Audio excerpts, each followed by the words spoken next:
আচ্ছা, আমি এখন আছি হচ্ছে সাঁতরাগাছি স্টেশনে। আমার কিন্তু প্রথম জার্নি সাঁতরাগাছি স্টেশন থেকে। এর আগে আমি কোনো ভিডিও কিন্তু সাঁতরাগাছি স্টেশন থেকে করিনি। আজকে আমি যাব সাঁতরাগাছি স্টেশন থেকে হচ্ছে দীঘা, যেটা হচ্ছে ট্রেন নাম্বার হচ্ছে 58029। 8:10-এ ছাড়বে হচ্ছে সাঁতরাগাছি স্টেশন থেকে, আর 11:55-তে নামাবে হচ্ছে দীঘাতে। তো চলুন, ট্রেন মনে প্ল্যাটফর্মে দিয়ে দিয়েছে 2 নম্বর প্ল্যাটফর্মে।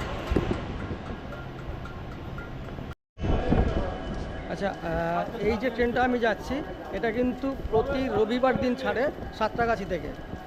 খুব কম পয়সার মধ্যে কিন্তু আপনারা পৌঁছে যেতে পারবেন দীঘায়। যেটা হচ্ছে যদি আপনি রিজার্ভেশন করেন তাহলে হচ্ছে 55 টাকা নেবে, আর এমনি সময়ের মধ্যে কম খরচে যদি আপনারা দীঘা পৌঁছাতে চান তাহলে কিন্তু আপনারা এই ট্রেনটা ধরতে পারেন। কিন্তু এই ট্রেনটা প্রতি রবিবার ছাড়ে সাঁতরাগাছি স্টেশন থেকে।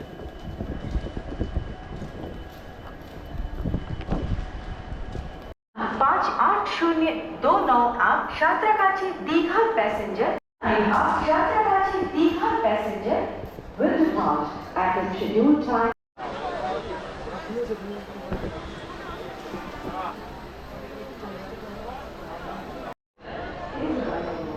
Platform number 6. कृपया ध्यान दें, गाड़ी संख्या TR310 मेचेरा साँतरागाछी लोकल प्लेटफॉर्म क्रमांक 6 पर आ रही है।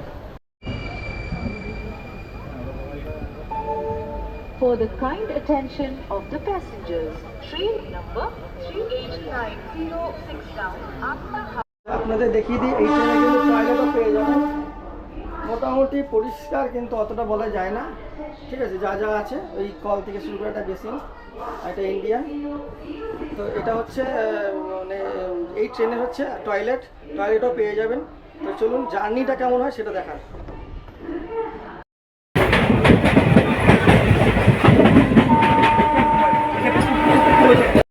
প্রথম স্টপ হচ্ছে উলুবেড়িয়া, কিন্তু এটা বাউরিয়াতে দাঁড়ালো। সিগন্যালটা পেয়েছে বলে, কিন্তু সিগন্যাল পাইনি বলে দাঁড়িয়েছে।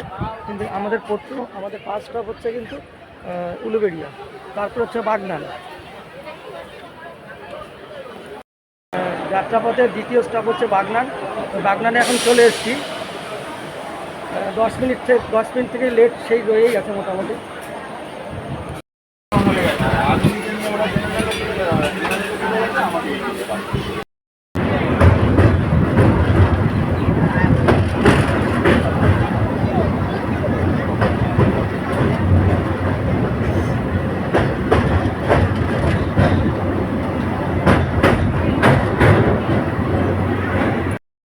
পার করে আমরা চলে এসেছি এখন মেছেদা স্টেশনে। এটা হচ্ছে আমাদের যাত্রাপথের 3য় নম্বর স্টেশন।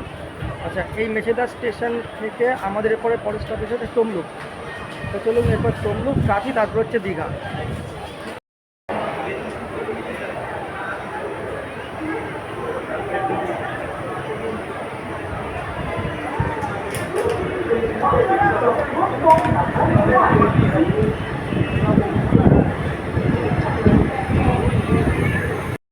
কিলোমিটার পার করে এখন চলে এসেছি কিন্তু তমলুক স্টেশনে।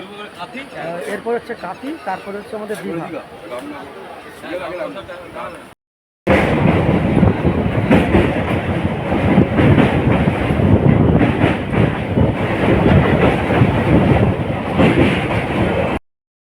আমাদের ট্রেন কাঁথিতে চলে এসছে। এখন বৃষ্টি পড়ছে, তো প্রায় 5 মিনিট লেটে কিন্তু আমাদের ট্রেনটা কাঁথিতে চলে এসছে। এরপর হচ্ছে দীঘা।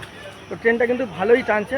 আরেকটা কথা বলি, সেটা হচ্ছে আমি কিন্তু উলুবেড়িয়া স্টেশনটা দেখাতে পারিনি। এই কারণের জন্য উলুবেড়িয়া যখন স্টেশনটা এসেছিলো তখন কিন্তু টিটি এসেছিলো, ওই জন্য আমি আর দেখাতে পারিনি। তো চলুন, এরপর হচ্ছে দীঘা। আমাদের গাড়ি প্রায় 15 মিনিট লেটে এসে পৌঁছলাম দীঘা স্টেশনে। এখান থেকে বাইরের দিকে যাবো, বাইরের দিকে গিয়ে আপনাদের জগন্নাথ মন্দির একটু দেখাবো, ওখানে সামনে রথ আছে।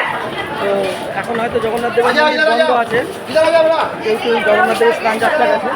ঠিক আছে, তো চলুন আমরা এখন বাইরে দিকে যাই।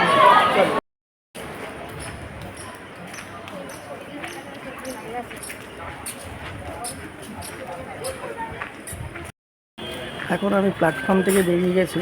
এখন যাচ্ছি প্ল্যাটফর্ম থেকে বেরিয়ে রাস্তার দিকে একটা টোটো ধরবো বলে। আচ্ছা, এখন আমি দাঁড়িয়ে আছি কিন্তু জগন্নাথ দেবের মন্দিরের সামনে। দেখুন, সামনে কিন্তু রথ, আর এই হচ্ছে জগন্নাথ দেবের মন্দির দীঘাতে।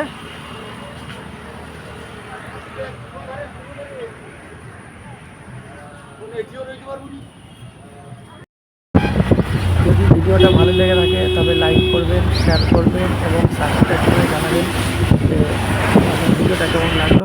দেখা হচ্ছে